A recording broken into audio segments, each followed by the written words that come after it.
Hello, sports fans. It's me, Sportsman Z, Bob Zolke. And today I'm going to talk about the new reported contract for Garritt Cole and the fact that I think it's big trouble. And I'll tell you why it's big trouble.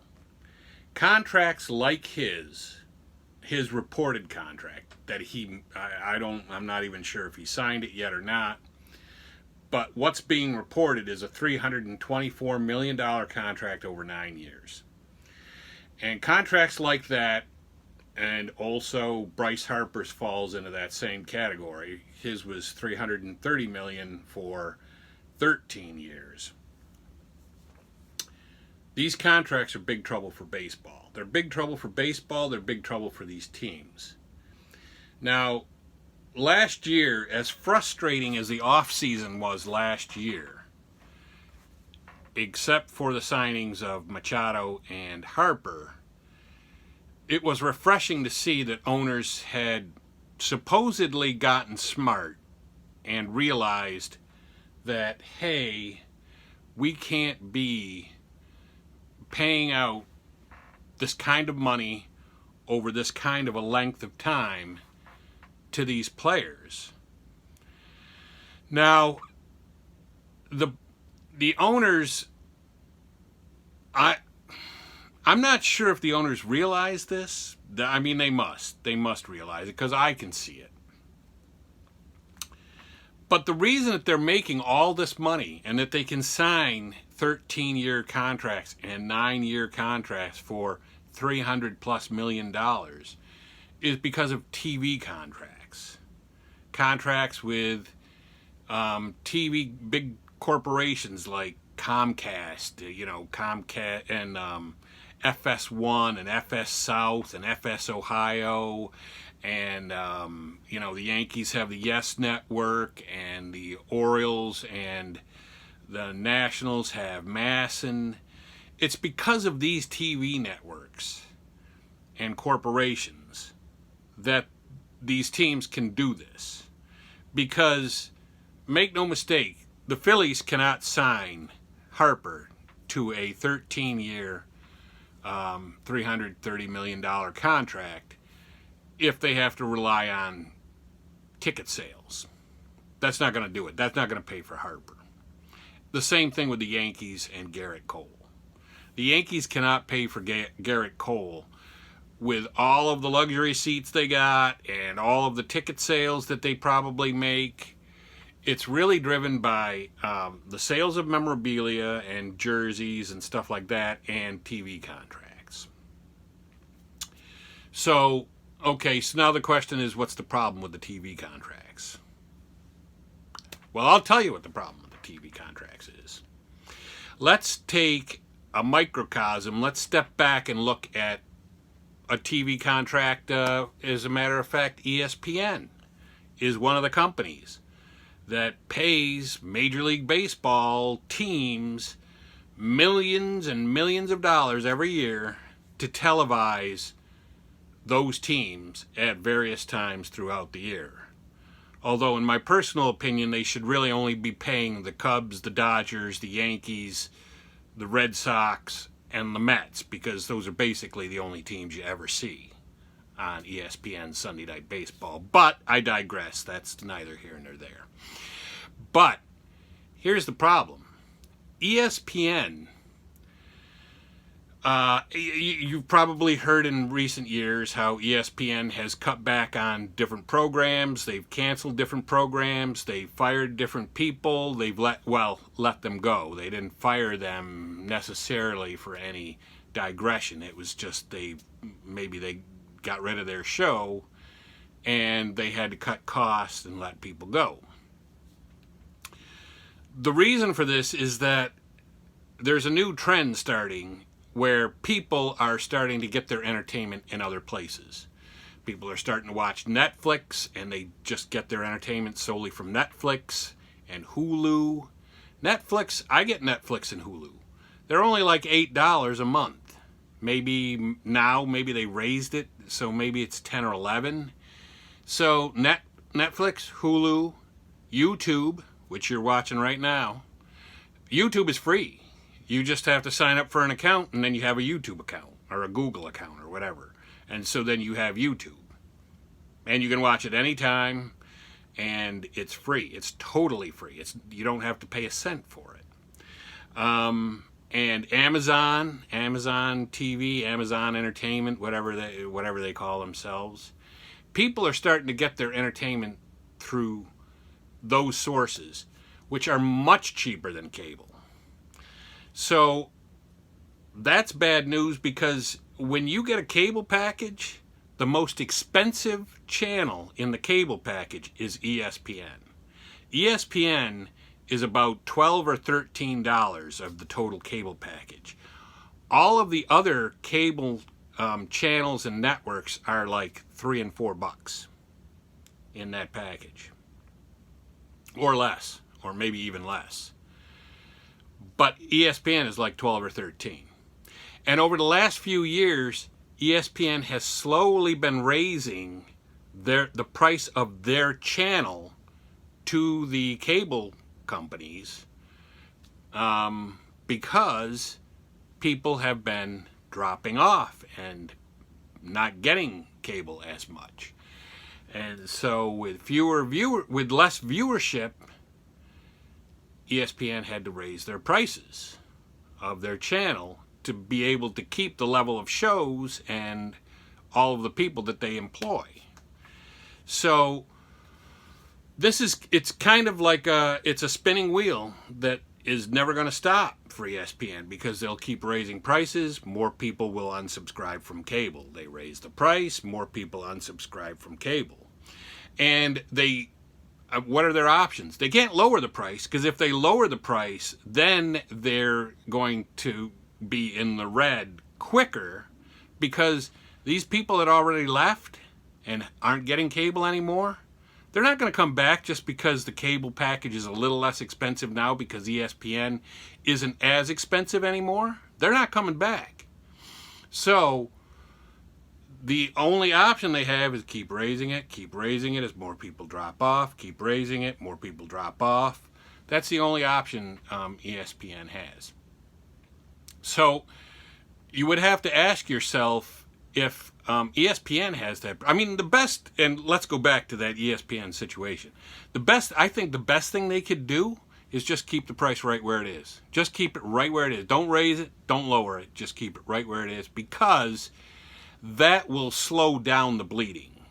The people that have cable now, they may just come to some decision later on that they are tired of paying for cable, and then they'll leave. But they won't leave because it's more expensive, because it's getting more expensive. And ESPN won't be the cause of the cable packages getting more expensive. So, I mean, the best thing they can do is just stay right where they are and hope that these people that are still subscribing to cable don't leave quite as quickly. So here's the question. If ESPN has this problem, isn't Comcast going to have a similar problem? Isn't Masson going to have a similar problem? Isn't, FS1, FS Ohio, FS West, aren't they going to have the same problem? Eventually, probably, yes. Because, people are going to say, in fact, YouTube does have sports now. They'll televise sports, and you can probably get it cheaper. You would have to pay for it. You'd have to pay for YouTube then, or at least for that YouTube package. But it's probably less expensive than cable. So, people will get their entertainment that way. Or if, like me, I get like MLB.TV, I get NHL.TV. So I can get hockey and baseball, paying for it myself off on the side, and just baseball, just the baseball games, everything except the local games. And, and then I could, in theory, I could just pay for those to get my sports, and then I could drop cable and then just keep watching Netflix and Hulu and YouTube. And I would be paying for all of that combined, doing MLB.TV, NHL.TV, and the Netflix, the Hulu, probably less than what I pay for cable every month.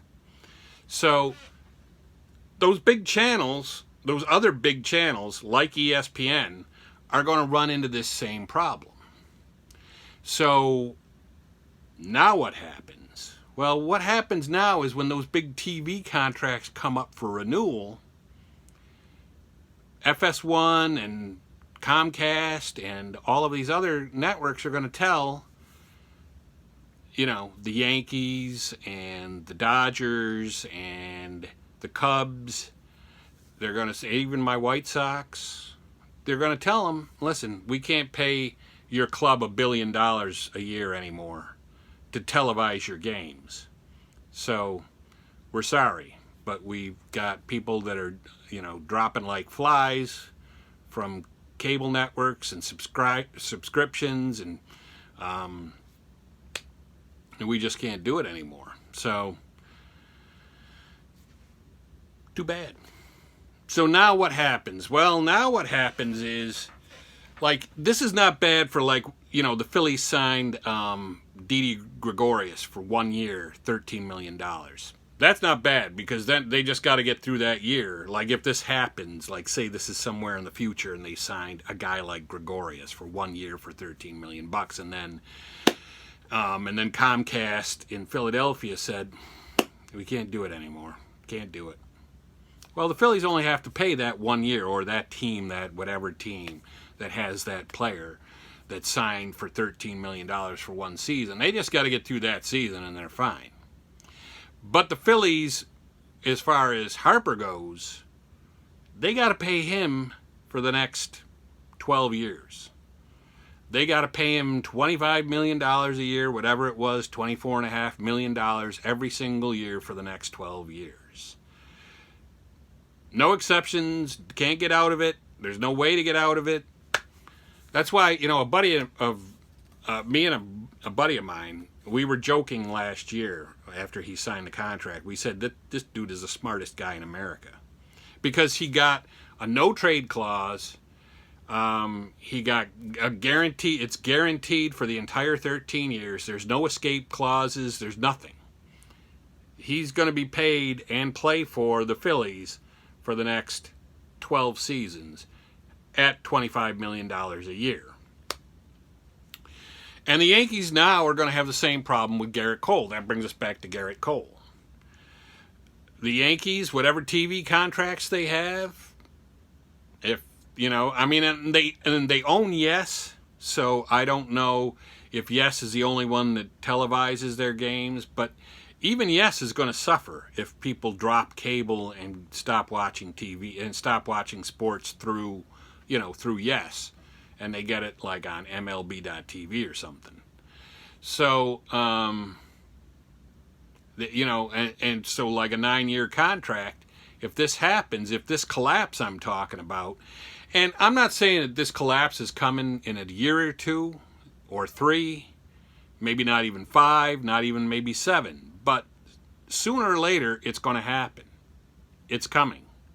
It's going to be trouble, and it's going to happen. And then teams that are stuck with Garritt Cole and Bryce Harper type and Manny Machado type contracts, because they ran so long and they're still running, but the situation that was in place for them back when they signed them is no longer a problem, or is now it's a problem, and back then it wasn't. I don't know. So, I mean, that's my take. That's what I can see as a potential pitfall in this kind of thing. And like I said, I thought last year, I thought the owners had wised up. I thought they got smart and they weren't going to pay big, long 8, 10, 7-year contracts to 38-year-old players. And with Garritt Cole, it's even worse, really, in my opinion, it's even worse than the Harper thing. Because Harper, at least, is a position player. And when they get injured, they tend to get like hamstrings, obliques, you know, that kind of stuff. They don't get something that's going to keep them out a year, year and a half, 2 years, like a rotator cuff injury, or, well, maybe not a rotator cuff, but like a Tommy John, like, you know, the ulnar UCL injury, that can keep a pitcher out for a year and a half, 2 years. And it happens, I don't want to say it happens exclusively to pitchers, because it doesn't. It happened to weeders too.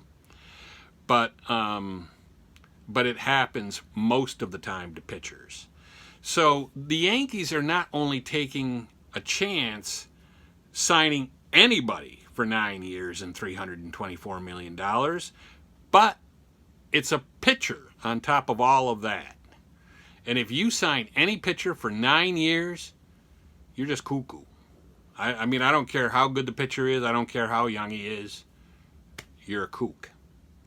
So the Yankees may have a bad situation on their hands. The Padres may have a bad situation on their hands with Machado. And the Phillies may have a bad situation on their hands with Bryce Harper. Maybe not right now. Maybe not in 2020. Maybe not in 2021. Maybe not even as late as 2025. But sooner or later, it's probably going to be a problem. Because the situation with cable being less and less popular as it gets more and more expensive is not something that's going to reverse itself. So that's my take. I'd be interested to hear what everybody out there thinks. You can leave me a comment down below. Here's my contact information. It's been a while since I put this card up. So there's my Twitter, there's my Instagram, there's my email at the bottom. Feel free to leave comments. I'd love to hear what the baseball fans out there think. You don't have to be a Yankees fan or a Phillies fan to think that, you know, to have a strong opinion about this. You just have to be a baseball fan. So, and then also I want to remind people, subscribe to the channel, ring the bell. You know, that's how you get this quality programming that, as I mentioned before, is free. And, you know, so that I can go up against Comcast and Sportsnet and all those other ones.